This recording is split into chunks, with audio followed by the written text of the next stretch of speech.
Switzerland and Canada are just some of the other countries who, like Australia, operate a tailored regional immigration system without any need for internal borders. So what possible rationale is there for claiming, as the Prime Minister did last week, that to operate a Scottish visa would require a hard border between Scotland and England?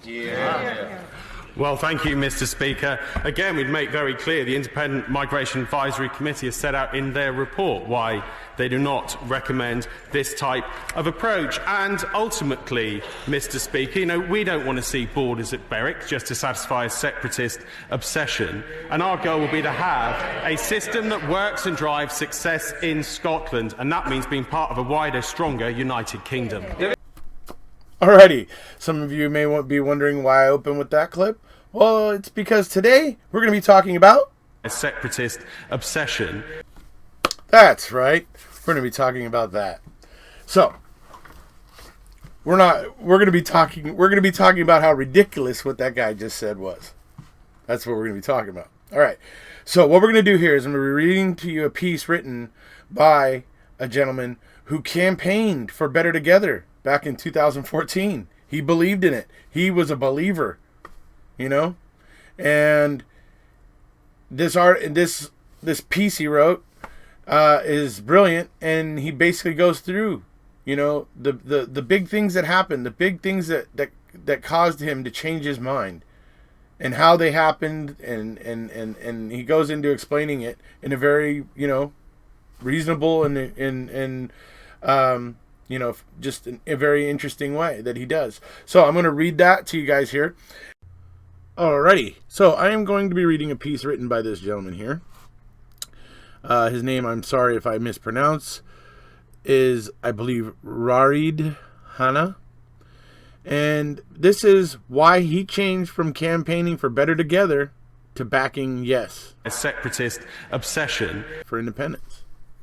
So this is interesting. You guys may remember I read a letter from a lady who she wrote an open letter to Boris Johnson and explained about how back in 2014 how she felt in the voting booth and was she doing the right thing, and she was basically how nerve-wracking the decision was, and she likened the way Westminster treats Scotland to a abusive relationship. It was magnificent and brilliantly put. A separatist obsession. So you guys can go look for that video if you want. But so here's another person who actually was campaigning for Better Together. Like was actually full on Better Together, no voter. And has changed their mind. And I think it's interesting. So here we go. A separatist obsession. Why I changed from campaigning for Better Together to backing Yes. On the night of 18th of September 2014, I was literally jumping for joy seeing the results come in. For months, I, along with everyone else in the room, had campaigned passionately for Scotland to stay part of the UK. I felt that Scotland had collectively made the right decision. Since then, I have changed my mind. Far from it taking months to begin, the doubts first appeared at about 7 a.m. the following morning when Mr. Cameron went straight for the jugular by announcing his plans for English votes for English laws. This didn't feel like the partnership of equals we had just been celebrating. Surely it wasn't a sign of things to come. Of course it was. We were all told, some of you were told by well-meaning people like myself, that our only way to guarantee EU membership was to vote no. It took less than 2 years for that promise to be broken. Far from a partnership of equals, we were now facing the very real prospect of being dragged, kicking and screaming, from the EU against our will. That prospect has recently become a reality. A separatist obsession. I voted to remain, but I understand why a lot of people didn't. People voted to leave the EU for many different reasons, and it's not my place to tell someone in Hampshire that they should agree with me. It's clear that the majority of English voters wanted to leave the EU, and as sad as I find that, their wishes must be respected. Very well said. Very well said. However, Every single constituency in Scotland voted to remain, 62% of the eligible population. Yet because we're in this partnership of equals, our voices are effectively lost. That doesn't sit right with me. I am using Brexit as a vehicle to express my point here. It's not the only reason I've changed my mind from no to yes, but it perhaps best highlights the enormous gulf between the two countries' needs and wishes. Another thing we were told in 2014 campaign was that Boris Johnson would not become Prime Minister, that it was a scare tactic being employed by the Yes campaign. A separatist obsession. Yet here we are. Scotland hasn't voted Tory for 60-odd years, but we now face the daunting thought of seemingly endless Tory rule from south of the border. I think Scotland deserves better. Power is wielded most effectively when it's placed in the hands of those that will be affected, positively or negatively, by the decisions being made. The last 5 years has shown me the apathy that the majority of Westminster has for Scotland. A separatist obsession. It's shown me that the needs of Scotland are different from that of the rest of the UK, a point that can no longer be reasonably argued against. It's shown me through the polls that the tide is turning and people like myself have changed their mind. My plea to the people who were yes in 2014 is to reach out to those people like me, people who are reasonably minded and open to looking at the facts with a fresh pair of eyes. Without us, you cannot win. The numbers don't add up. We need to come together through conversation and find common ground. It can be done, but you need to extend a welcoming hand first. And I just want to say that last paragraph is spot on, folks. I got to tell you, it's something I talk about quite a bit over on my other channel when I'm talking about criminal justice issues and true crime stuff and very sensitive issues at times, things that can become quite explosive. And I can't stress it enough how important it is to not allow your passion to overwhelm you. You got to try to be respectful with people, because just think about it.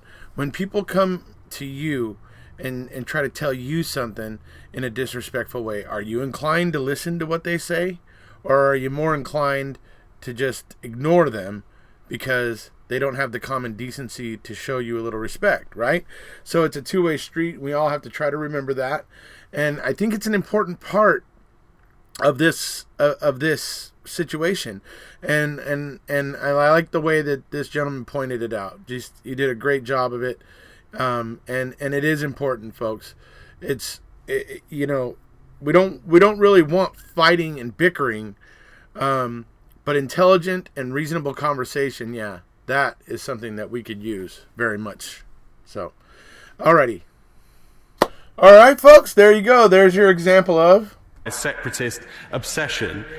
Because there are so many in Westminster talking like that guy.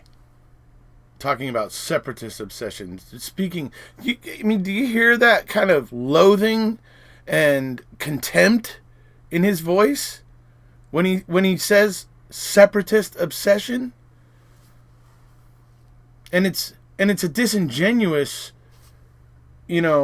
appraisal of the situation with Scotland. To talk about it as some kind of obsession, some ridiculous thing. It's like there's not reason. You don't think there's sufficient reason for the Scots to be, concerned about their future? When basically nothing that they were promised in 2014 came to pass? There was no, partnership of equals. There was no EU guarantee. There was, virtually no. Boris Johnson wasn't supposed to become Prime Minister. What more do you want? Westminster has not held up any end of its arrangement or its promises. So how can you call it a separatist obsession? Especially when you see people who were campaigning for better together, and you want to say separatist obsession. It's MPs like him. They're going to drive Scottish independence. And they don't even... amazingly enough, I don't think they realize they're doing it yet. Even though Ian Blackford will sit there on the Commons floor and tell them that type of actions and behavior is going to drive the yes numbers up. He actually says it, but they continue to do it. It's amazing to watch. So, all right, that's it for this one, folks. Kind of short and sweet. Hope you guys enjoyed it. If you haven't already, please hit subscribe, and we'll see you. A separatist obsession, a separatist obsession, a separatist obsession.